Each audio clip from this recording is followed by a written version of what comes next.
So Chemical Entanglements is a project that we grew in the center, first through a very traditional academic way, which is to hold a symposium on the impact on people's health of endocrine-disrupting chemicals, which are basically things that mess up your hormone system, your metabolism, your immune system, your stress system, as well as your reproductive system as well. We are thinking about people's health in general and the way in which chemicals that are hazardous, basically unregulated, are affecting everyone's health.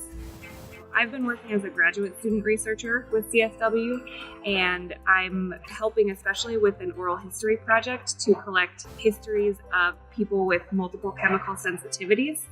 With the oral history project and with a lot of the advocacy work at the Center for the Study of Women, we're trying to sort of unpack that world of chemical illness.